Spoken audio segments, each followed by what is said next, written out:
Okay, so we're going to go through the routine first for decontamination.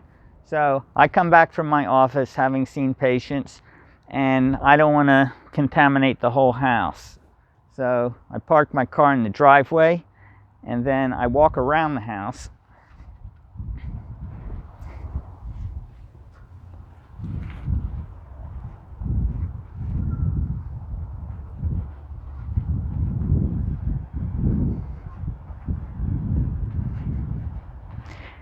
And I'm going to enter from the deck entrance to the addition where we have our quarantine decontamination room. This is the room. Yeah, room's over there. Needs a little bit of painting on the window.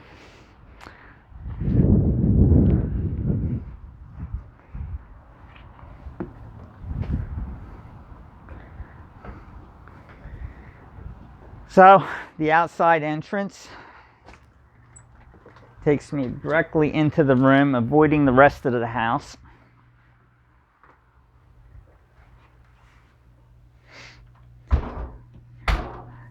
While in this room, as mentioned in the previous segment, we have the isopropyl alcohol, we have the diluted chlorine solution, and so I can decontaminate surfaces I touch. I'll leave my masks here. I have alcohol swabs, nitrile gloves. I use cornstarch because if I'm going to be putting on and taking off these gloves, if my hands get sweaty, they're hard to take off, but if you put the cornstarch powder on your hands first, that solves that problem. And then basically I would strip down, throw my clothes in here, go in the bathroom, shower. All the dirty clothes are thrown in the hamper, put on new clothes, leave my shoes over here, and then enter the house. I have to be careful when I'm doing that anything that I've touched coming back from the office or whatever, that I make sure I'm either wearing gloves or I wipe down with a disinfectant. So that's the routine for the decontamination. Now, I got sick last week, as if you've been following my videos, you know, and it was a respiratory infection, primarily a viral syndrome, sore throat type of thing.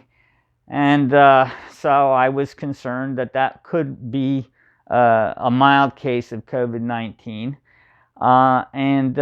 So I came in this room, and I lived here for 4 days until I got tested, and my test came back negative.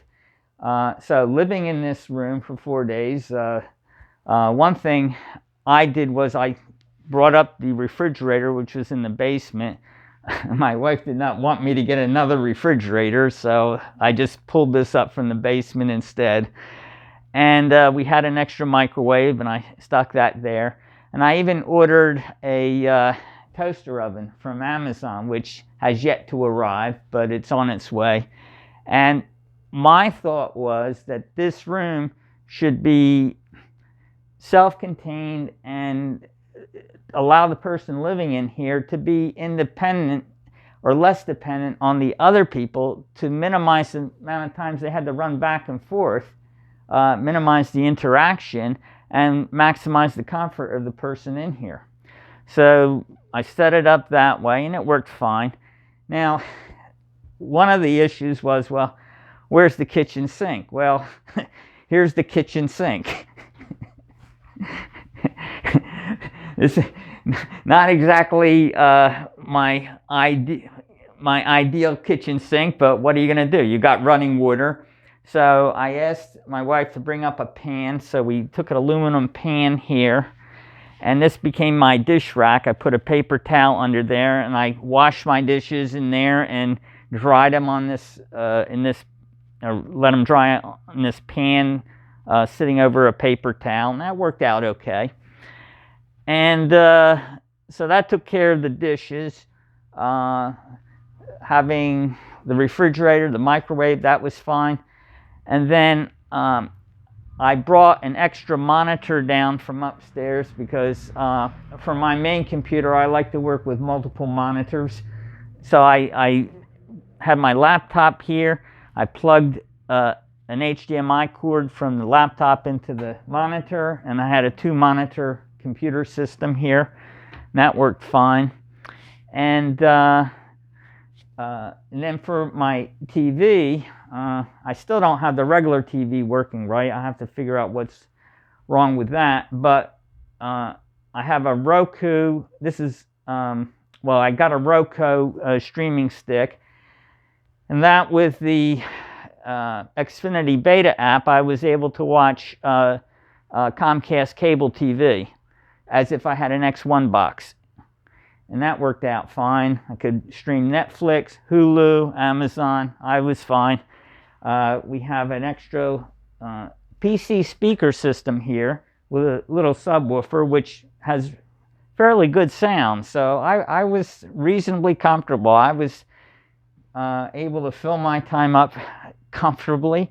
You do get a little bit stare crazy being isolated here, but I wasn't 100% isolated because I could leave the room and go outside if I wanted to. I'm not going to expose anyone. I put on gloves, and if I was going to be near anyone, I'd put on a mask too.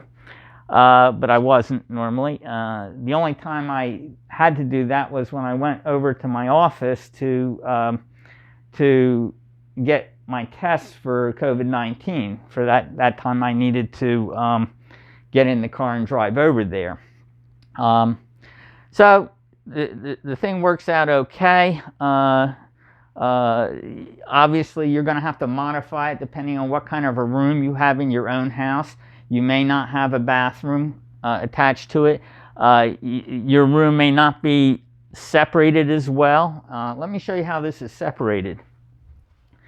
So to get into the main house, you have to go through this little hallway here, which goes to the upstairs of an addition. But all this is still separate from the main house. I have to go through this second door in order to get to the laundry room of the main house. As long as I don't go through that door, I'm still isolated from the house. When I did that, I was extremely careful to always wear gloves so I didn't touch this doorknob, because people coming into the room would be touching it too. So that's pretty much in a nutshell. Can I add one thing on that? Sure. So at least when I came to the room, I didn't touch the doorknob usually. I just knocked. If I was bringing something, I left it on the floor, and I made sure he heard me so that he knew something was there. My mom would open the door more often. I would say, if you don't need to touch that doorknob, don't touch the doorknob. You know, if you can just leave it on the floor, leave it on the floor. Okay, well, I hope you find this useful. I think it's likely that you're going to have to take some precautions about not contaminating your house and possibly having to isolate one or more family members who become ill during this Pandemic. yeah, well, the pandemic, or what we call the stay-at-home period. Mm-hmm. And that's that.